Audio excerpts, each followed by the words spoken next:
ओ भाभी, जल्दी बाहर आओ भाभी। क्या हुआ? क्यों सुबह सुबह मेरी नींद हराम करके रख दी है? इतनी अच्छी नींद में सो रही थी मैं और तूने आकर भाभी भाभी की रट लगा रखी है। बोल, क्या आफत आ गई? क्यों चिल्ला रहा है? भाभी, मैं खेत पर गया था, पर बारिश इतनी तेज हो रही थी कि वहां कुछ भी दिखाई नहीं दे रहा था। ऊपर से ये पप्पू भी बादलों की गड़गड़ाहट से बहुत डर रहा था, इसलिए मुझे बीच में ही काम छोड़कर घर वापस आना पड़ा। भाभी, नास पीटे, तुझे खेत का काम पूरा करने को बोला था, पर तेरे ऊपर तो जैसे आसमान से बिजलियां गिर रही थी, जो तू डर कर भाग आया। बहाने बनाने में तो तेरा कोई मुकाबला ही नहीं है। तू खुद तो किसी काम का है नहीं और इस जानवर को भी पाल रखा है। इस घर में अब तुम दोनों का गुजारा नहीं हो सकता। भाभी, आप ऐसा क्यों कह रही हैं? आपका घर क्या सिर्फ आपका ही है? क्या इस घर में मेरा कुछ भी नहीं है? अरे बाप रे बाप, सुनो जी, जरा बाहर आओ, देखो तो सही, इसके तो पंख निकल आए हैं। अब तो ये मुझसे जुबान भी लड़ाने लगा है। सुनो जी, जल्दी बाहर आओ और इसे इस घर से बाहर निकालो। माया की चीख पुकार सुनकर गिरधारी अपनी नींद से जागता है और आंखें मलता हुआ गुस्से में घर के बाहर आता है। क्या हुआ? सुबह सुबह क्यों मेरी नींद खराब कर दी तुम लोगों ने? अरे मदन, ये क्या नाटक लगा रखा है तूने सुबह सुबह? सुनो जी, इसे अब इस घर में हिस्सा चाहिए। मुझसे कह रहा है कि क्या ये उसका घर नहीं है। मैंने तो बस इसे थोड़ा सा काम करने के लिए क्या बोल दिया, ये तो सीधे मुझसे लड़ाई झगड़े पर उतर आया। इसकी इतनी हिम्मत बढ़ गई है। क्या रे मदन, क्या नाटक है ये सब? भैया, मैं कोई नाटक नहीं कर रहा। भाभी बहुत उल्टा सीधा बोल रही हैं। भाभी कह रही हैं कि मैं इस घर से निकल जाऊं। भैया, आप ही बताइए, क्या ये मेरा घर नहीं है? नहीं, ये तुम्हारा घर नहीं है, समझ में आया? इस घर को मैंने दिन रात एक करके अपनी खून पसीने की कमाई से बनाया है। मदन, तुझे थोड़ी भी अकल नहीं है? तेरी भाभी ने तुझे पाल पोस कर इतना बड़ा किया और आज तू उसी से जुबान लड़ा रहा है? नालायक कहीं के। निकल जा मेरे घर से, अभी के अभी बाहर निकल। भैया, पर एक रोटी और 10 ताने कोई अपनों के साथ ऐसा करता है क्या? मैं तो भूखा रह सकता हूं भैया, पर मेरा ये बेजुबान पप्पू भूख बर्दाश्त नहीं कर सकता। चल पप्पू, अब ये चौखट हमारे रहने लायक नहीं रही। यहाँ हमारी कोई जरूरत नहीं है।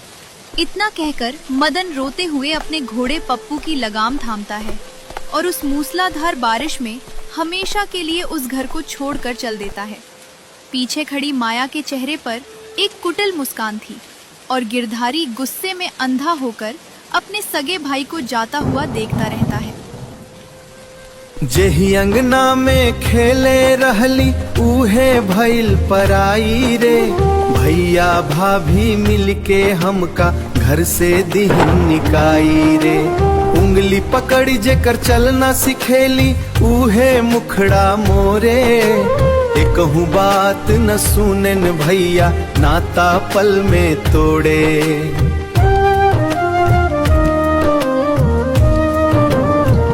सुंदरपुर गांव की सीमा पार करके मदन और पप्पू चलते चलते काफी दूर निकल आए थे। आसमान से बारिश रुकने का नाम नहीं ले रही थी।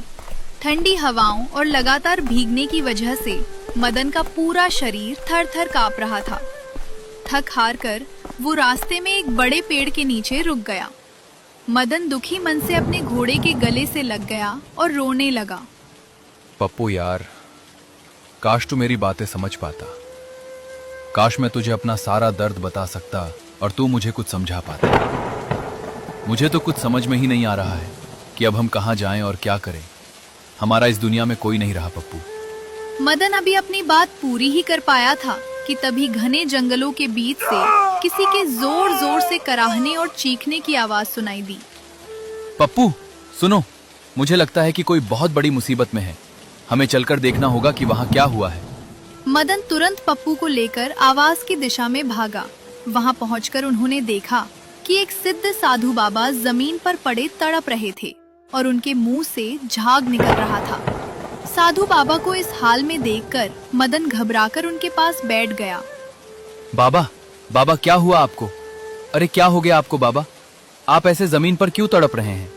बेटा, मुझे एक विषैले सर्प ने डस लिया है। उस काल नाग ने मेरी तपस्या भंग कर दी और मुझे काट कर चला गया। अब उसका जहर मेरे पूरे शरीर में फैल चुका है। अब मैं नहीं बच सकता बेटा, मैं नहीं बच सकता। नहीं बाबा, ऐसा मत बोलिए, ऐसा बिल्कुल मत बोलिए। मैं आपकी जान बचाने के लिए क्या करूं बाबा? मेरी समझ में कुछ नहीं आ रहा है। मुझे कोई जड़ी बूटी बताइए। बेटा अब कुछ मत करो, कुछ नहीं हो सकता। बस दुख इस बात का है कि मेरी आखिरी ख्वाहिश अधूरी रह गई बेटा, अधूरी रह गई।